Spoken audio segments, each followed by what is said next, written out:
Hello YouTube and welcome to Turmoil in the Toybox. I'm your host Aaron Hauser, and today we'll be reviewing the NECA cult classics Jareth the Goblin King from Jim Henson's Labyrinth. That was definitely one of my favorite films growing up as a kid. It scared the hell out of me, but at the same time the special effects and the imagery are just incredible. But this figure definitely captures David Bowie from the film.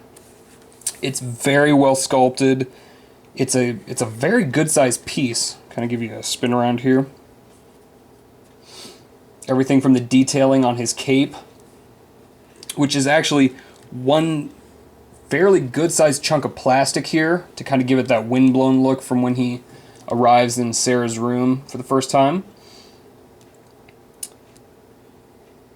But it's a very, very cool figure. As far as accessories goes, it comes with an alternate hand to go on his right hand to hold his crystal.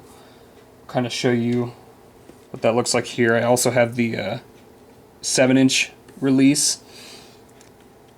Kind of looks like that, where he holds the crystal. Now, for these figures, it's very hard with the 12-inch as well as with the 7-inch to get Jareth to properly hold the crystal in place with the hand attachment, because it doesn't really grasp the crystal at all. So what I did for this 7-inch is I actually took some modeling glue and just lightly placed it on his fingertips and then set the crystal in there, and he holds it perfectly. And it also doesn't make it look messy at all. It doesn't look like there's glue smeared all over everything, but it definitely keeps the cool look of the figure. So it's a nice little addition accessories wise, and like I said, the alternate hand with the crystal does come with the 7-inch as well as the 12-inch version. So we'll go ahead and set him back over here. Now I gotta say, I love the 12-inch version a lot more than the 7-inch. It definitely captures David Bowie's look and likeness a lot better than, I'll pull this out a lot better than the 7-inch version.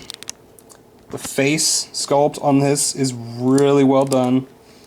He doesn't have a whole lot of articulation in the head because of the collar coming up on his breastplate there,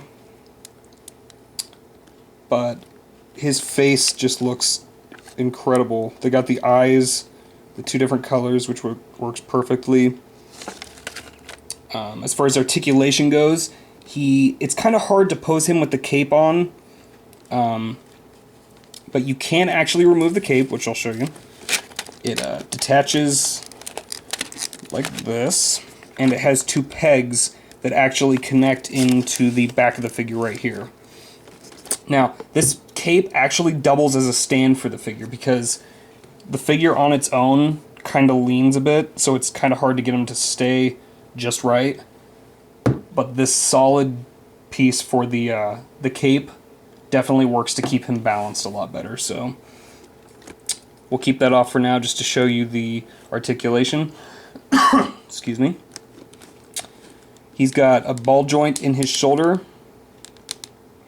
He's got a rotation at the elbows, kind of just pivots there, and then rotation at the wrists. The wrists are kind of on a ball joint, but you can't really do much with that at all. And the figure's either meant to be posed one of two ways, either kind of like that, or with the crystal in hand. He has some articulation at the waist. It kind of moves just from there to there. And then he has kind of like the 7-inch on both of the Jareth 7-inch figures. They rotate at the top of his riding boots there.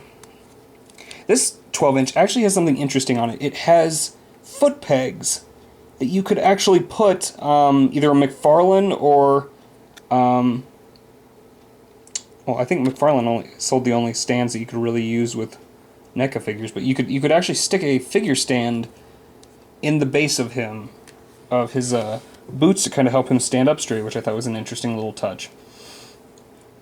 Now, the last kind of cool feature that I will show on this figure is he actually comes with the sound chip built in. So you turn it on here, and they actually cleverly disguised the voice button on this by putting it in his little pendant. So you press this. Go back to your room. Play with your toys and your costumes. I've brought you a gift. It's a crystal. Nothing more. But if you turn it this way, look into it. It'll show you your dreams. But this is not a gift for an ordinary girl. Do you want it? Don't define it. You have 13 hours in which to solve the labyrinth. It's further than you think. Time is short. Go back to your room.